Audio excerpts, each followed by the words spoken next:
So this is the gearbox that I made quite some time ago, and I'm just testing this against the internal dimensions of the cylinder. And I've purchased this motor, which is a 12-volt motor that turns at 100 revs per minute, which is exactly what you want for a piston like this.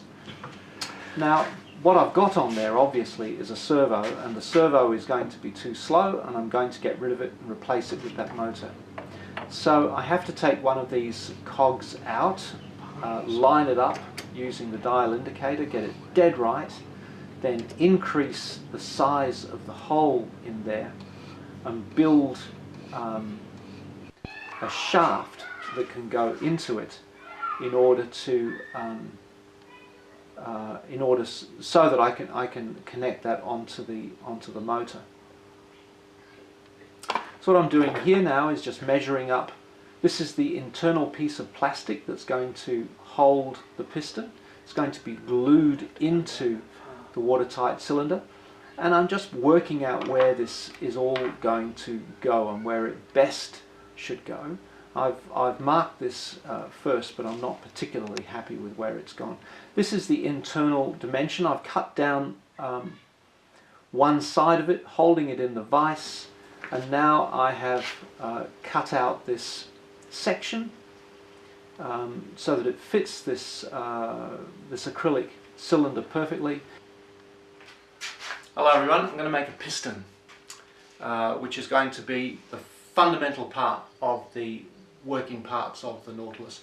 I've got a nice piece of plastic here.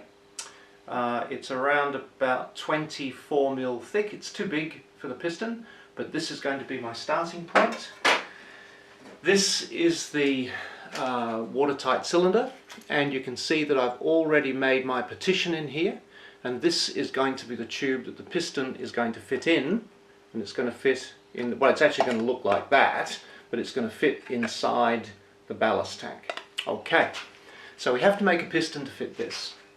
Now the first question is, what is the internal thickness of the internal diameter of the tube? And the internal diameter is 1.994. So here's my tube, and the internal diameter is 1.994. Now, as I've already said, it's diabolically difficult to get that internal measurement right straight away, so we have to have a workaround for that. Now here are the O-rings. I've just been down to the O-ring shop, blah blah blah. As you know, these are a very nice fit. The O-rings are going to be, or are, 1.33 thousandths of an inch across. I'm using imperial because my old lathe likes imperial. Mentioned that before.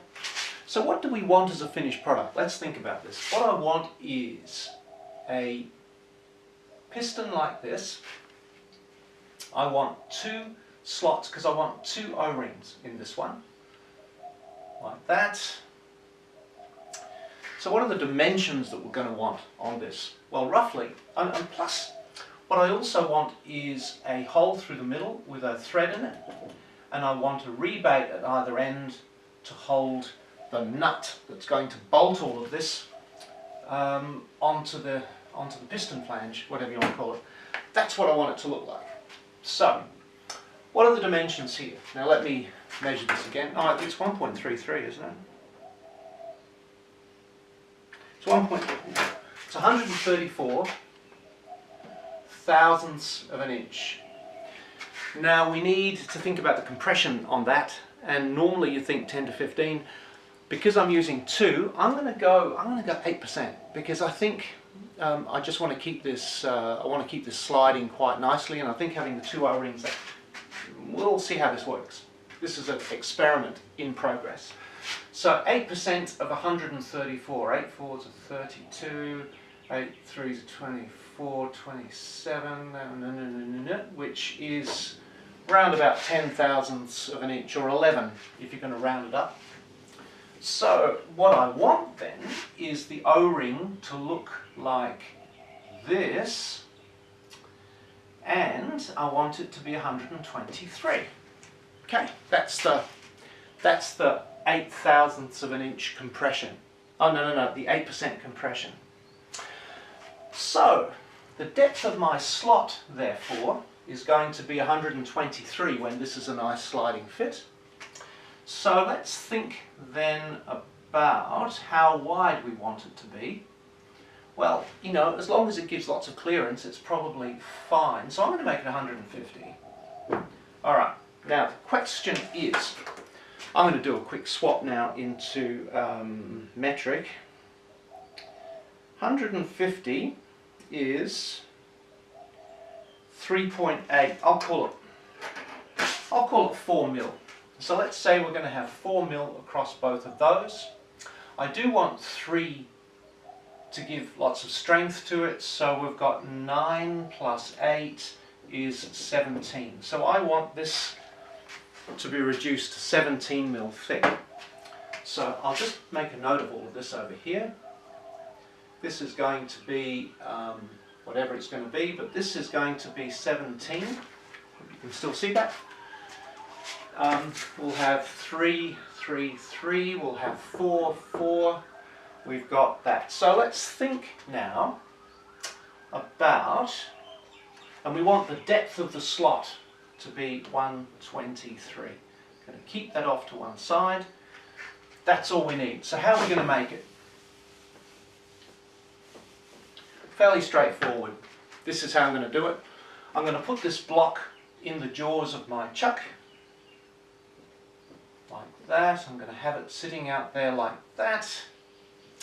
And I'm going to turn it down to start with so that it is bigger than this. So I might turn it down, say, to 2.1. That's pretty good. Then I'm going to put a nice thin drill right through the middle. Then I'm going to rebait, I think, for the nut. And that's probably enough. That's all I need to do. Then let's take it out. Now I'm going to clamp down on the turned part of the plastic. Let's clamp down onto that. I've got the rebate in there. I've got the little hole through here. Then I'm going to use my brass tool, centering tool, and that goes to the tailstock, and my dial indicator, and I'll get that set up as close to perfect as you'd like. Once I've done that, then I'm just going to turn it all down to 2.1. That's pretty easy. That's a nice easy way to go. Then I'm going to reduce this down to 17 mil. So that'll be cutting that off that way. So we've got 17 mil on our piston. Then I'm going to do a rebate on here. Now, then I'm going to put a drill through which will give me what I need for a 6 mil thread. So I'm going to open this out. Then I'm going to put my tap into the tailstock. I'm going to run a tap through here, a 6 mil tap, because it's going to bear down onto a 6 mil shaft. Once I've done that, I'm pretty much in the clear, because what I'm going to do now is take it out. Now I'm going to put a bolt in to my work, like that, which happens to be 6 mil, and I'm going to put my piston onto that. I'm going to bolt it down tight, and it's going to sit in the chuck. I'm going to use the dial indicator on there and get that. I'll spend some time on that. I want this really, really close. And once I've got that in place, then the next step is to turn down to that thickness. So how am I going to do that? I don't trust that number really all that well, so I'm going to turn it down to maybe, let's say, 2.05, like that.